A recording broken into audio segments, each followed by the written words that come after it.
Guys, आप imagine करो आप एक ऐसे इंसान से मिलने गए हो जिसका ड्रेसिंग सेंस बहुत ही अच्छा है और दिखने में भी बहुत ही गुड लुकिंग है। अगर सिंपली कहूँ तो बहुत ही अट्रैक्टिव पर्सनैलिटी है उनकी। लेकिन यार जब वो बोलना स्टार्ट करता है तभी उसकी सभी अट्रैक्टिवनेस गायब हो जाता है और तब आप उसकी कन्वर्सेशन को किसी भी तरह खत्म करके उससे दूर भागना चाहते हो। और ऐसा इसलिए होता है क्योंकि आप चाहो या ना चाहो, ये आपकी बात करने की क्वालिटी के ऊपर डिपेंड करता है कि आप कितने बिलीवेबल, लाइकेबल, ट्रस्टेबल और अट्रैक्टिव हो। और हम सभी ह्यूमन सोशल बीइंग्स भी है और लोगों से मिलना और उनसे बात करना हमारे लिए बहुत ही ज्यादा इम्पोर्टेंट भी होता है। तो इसीलिए आप भी अगर वो इंसान नहीं बनना चाहते हो जिससे लोग बात करने से दूर भागते हैं, बल्कि इसके ऑपोजिट आप अपनी बात करने की तरीके को अपना एडवांटेज बनाना चाहते हो, अगर आप ये चाहते हो कि आपकी आवाज और आपकी बातें आपकी लुक में चार चांद लगाए, तो यार सबसे पहले इस बात को मान लो कि सामने वाला बेवकूफ नहीं है और आपको खुद को चेंज या फिर फेक बनने की जरूरत ही नहीं है। लाइकेबल बनने के लिए आपको पूरी तरह फेक बनने की या फिर खुद को चेंज करने की कोई जरूरत नहीं है, क्योंकि आप कब फेक बन रहे हो या फिर नहीं वो सामने वाला इजीली कैच कर लेता है। क्योंकि यार मैंने तो आपको बता ही दिया है कि सामने वाला बेवकूफ नहीं है। दुनिया में जितने भी महान स्पीकर्स है उनकी बोली गई हर एक बात इसलिए अट्रैक्टिव लगती है क्योंकि वो किसी दूसरे इंसान की तरह बोलने की कोशिश नहीं करते। वो जैसे है वैसे ही खुद को शो करने की कोशिश करते हैं और इसी ओरिजिनलिटी की वजह से उनकी बातों में एक अलग ही कॉन्फिडेंट और ट्रस्ट फील होता है। ज्यादातर लोग ये गलती करते हैं जब वो किसी इंपॉर्टेंट पर्सन से मिलते हैं या फिर उसे इम्प्रेस करने की कोशिश करते हैं, तब वो अपने बातों से ये शो करने की कोशिश करते हैं कि वो कितने इंटेलिजेंट या फिर बुद्धिमान है, या फिर अपने आवाज को अट्रैक्टिव बनाने के लिए एक फेक एक्सेंट अडॉप्ट कर लेते हैं या फिर इंग्लिश का बहुत ज्यादा इस्तेमाल करने लगते हैं और फिर वो अपने वॉइस या फिर पिच को ही चेंज करने लगते हैं। 1 cup of pure harmless platonic coffee. Problem है? किसी एक्टर, एक्ट्रेस या फिर किसी सेलिब्रिटी को कॉपी करने लग जाते हैं। ये सब करने से वो अपनी असली चेहरे को ही छुपाने लगते हैं और वो भी इतने खराब तरीके से जैसे कि कोई चोर इतना ओपनली चोरी कर रहा हो ताकि कोई भी उसे आसानी से नोटिस कर, लेकिन उस चोर को ऐसा लग रहा है कि उसे कोई भी नहीं देख रहा है। एक बार ध्यान से सोच के देखो, अगर शाहरुख अपने वॉइस में वेट लाने के लिए अमिताभ बच्चन के जैसे भारी आवाज में बात करने लगे या फिर एलन मस्क जो कि रुक रुक के बोलते हैं, वो अगर बिना हिचकिचाहे बात करने लगे तो आपको कुछ अजीब नहीं लगेगा। आप बहुत ही आसानी से उनको पकड़ लोगे कि वो अपने रॉ, ओरिजिनल और ऑथेंटिक सेल्फ को छुपा रहे हैं। जैसे कि शाहरुख खान की सेंस ऑफ ह्यूमर और एलन मस्क का थोड़ा थोड़ा हकलाना, ये सभी चीजें उनकी यूनिक खासियत है क्योंकि वो एक दो बार बात करके खुद को अट्रैक्टिव नहीं दिखा रहे हैं, बल्कि ये लोग कंसिस्टेंटली ऐसे ही बात करते हैं जो उनकी रियल यूनिक सेल्फ को शो करता है। ऐसे ही आपका कोई ना कोई खासियत है, आपकी खुद की एक यूनिक स्टाइल भी है और लोग आपको उससे ही पसंद करेंगे। इसीलिए आपको सबसे पहले अपने आप को, आपकी आवाज चाहे भारी हो या फिर हल्की हो, उसे एक्सेप्ट करना होगा। आप जैसे हो वैसे ही खुद को सामने रखो और आपको अट्रैक्टिव साउंड करने के लिए किसी और की आवाज की कॉपी करने की कोई जरूरत नहीं है। सही से साउंड करना सीखो। दोस्तों, ये तो हम अपने पर्सनल एक्सपीरियंस से बता रहे हैं कि ये जो टेक्निक हम आपको बताने जा रहे हैं ये 100% रियल और इफेक्टिव है, क्योंकि ये चीज हमें खुद साइकोलॉजिस्ट और साइकाइट्रिस्ट ने बताया था। हम जिस सिचुएशन में रहते हैं उसके अकॉर्डिंग ही अपने आप ही हमारी आवाज भी चेंज हो जाता है। फॉर एग्जाम्पल, आप ये नोटिस करना, जब आप खुद से बात कर रहे होते हो तब आपकी आवाज बहुत ही कम और बहुत ही धीमी होता है। प्लीज यार, क्योंकि तब तो आप एक काम और एक बहुत ही पीसफुल एनवायरनमेंट में होते हो। वही जब आप अपने दोस्तों के साथ होते हो तब आपकी आवाज बहुत ही ऊंची और फास्ट हो जाता है, क्योंकि यहाँ पे तो आपकी एनर्जी लेवल बढ़ जाता है। वही जब आप किसी स्टेज में खड़े होते हो और स्पीच देते हो तब आपकी आवाज में एक हकलाहट सी फील होने लगती है। We are all of us already are cyborgs.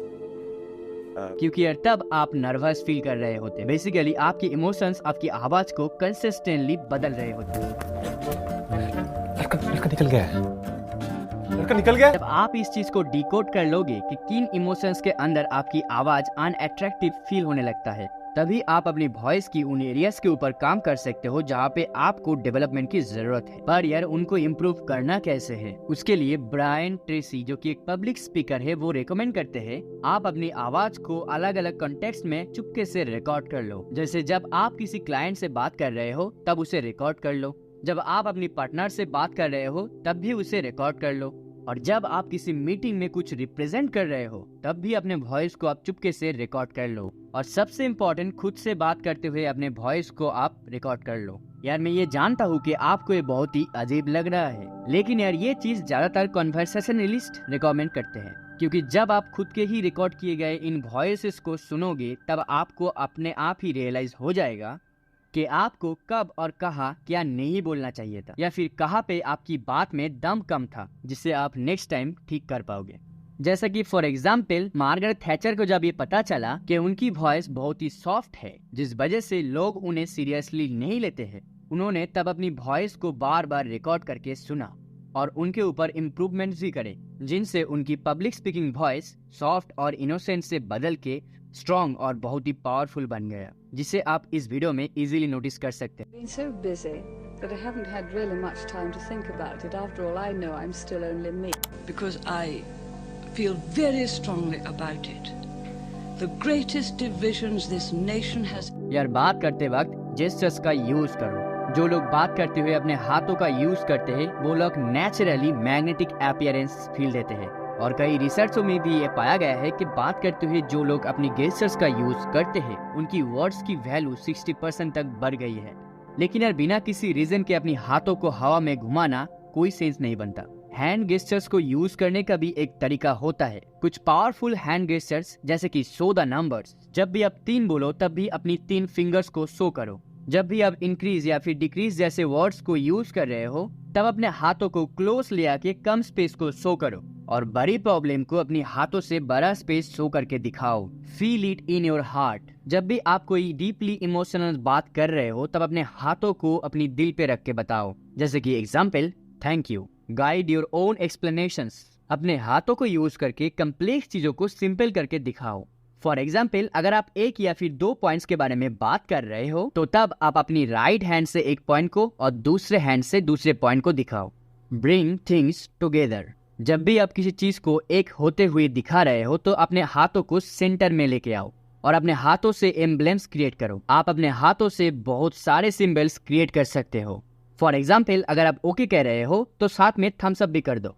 You, me, we, आप जिसकी भी बात कर रहे हो उसकी तरफ अपनी फिंगर्स को पॉइंट करके दिखाओ, और अगर आप खुद के बारे में कुछ कह रहे हो तो अपनी तरफ भी इशारा करके दिखाओ। लेकिन ये सभी चीजें करते हुए भी आपको ये ध्यान रखना है कि जहाँ पे उसकी जरूरत है वहाँ पे इन चीजों को यूज करो, और एक लिमिट के अंदर आप अगर ओवर जेस्चर्स शो करोगे तो अजीब लगने लगोगे। जितना नॉर्मल लगे बस उतना ही गेस्चर्स यूज करो। Use a vocal warm up.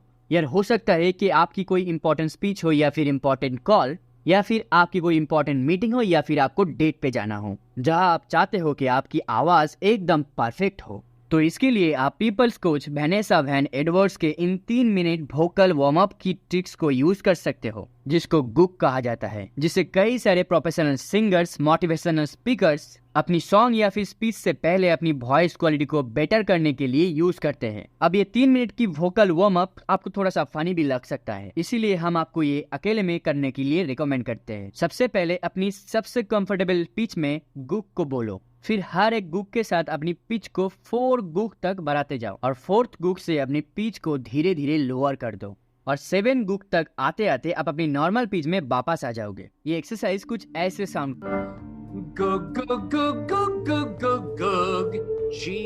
है। जब भी आप किसी मोटिवेशनल स्पीच पे जाओ या फिर नेटवर्किंग इवेंट पे जाओ या फिर किसी इंपॉर्टेंट मीटिंग या फिर प्रेजेंटेशन पे जाओ या फिर किसी से मिलके इम्प्रेस करना हो आपको, उससे पहले कुछ मिनट खुद के लिए निकाल के आप ये वोकल वार्म अप कर सकते हो, और ये ट्रिक सच में बहुत ही ज्यादा इफेक्टिव है। आप इससे बहुत ही बेहतरीन साउंड करोगे।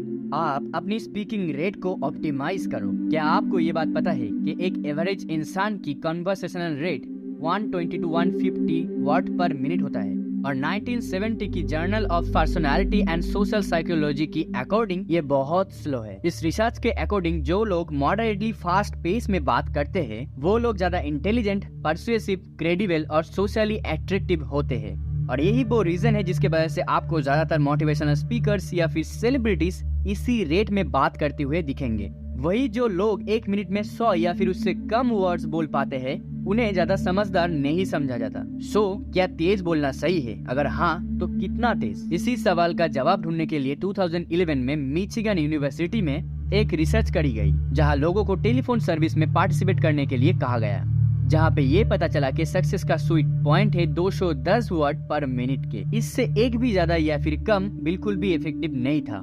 अगर आप सही मॉडरेट फास्ट पेस में बोलोगे तब आप अट्रैक्टिव लगोगे। अब आप अपनी स्पीच रेट को ऑप्टिमाइज करने के लिए 2 चीजें कर सकते हो। रीडिंग करते वक्त हर एक वर्ड में फोकस करके उसे जोर से पढ़ते जाओ। इससे आप क्लियरली बोलने की प्रैक्टिस कर पाओगे। अपने आसपास की लोगों को स्पीच कलेक्ट करने के लिए बोलो। जब भी आप बहुत ज्यादा धीरे या फिर तेज बोल रहे हो तभी कोई ना कोई आपको टोक दे और आप अवेयर होके अपनी स्पीच को ठीक कर लो। और योर आईज कैन टॉक। एक अट्रैक्टिव स्पीकर सिर्फ अपने बातों से ही नहीं कहता बल्कि अपनी आंखों से भी बहुत कुछ कह देता है। एक अच्छे स्पीकर की आंखें कंपास की तरह होता है जो आपकी बातों को एक डायरेक्शन देता है ताकि आपको सुनने वाला उस डायरेक्शन में जा सके जहाँ पे आप उसे ले जाना चाहते हो। वही एक बुरे स्पीकर की आंखें एक टूटी हुई कंपास की तरह ही होता है जिसकी सुई कहीं भी रैंडमली मूव कर रही होती है और उस कंपास को देखने वाला हमेशा कंफ्यूज ही रहता है कि उसके लिए सही डायरेक्शन कौन सी है।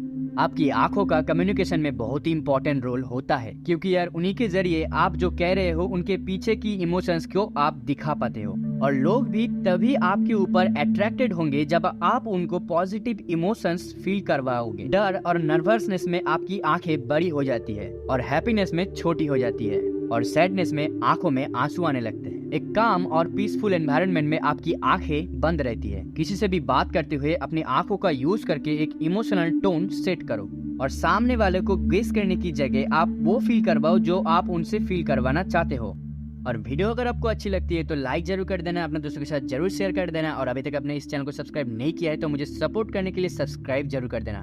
तो मिलते हैं नेक्स्ट कमाल की वीडियो पर, तब तक के लिए have a good day, take care and Tata.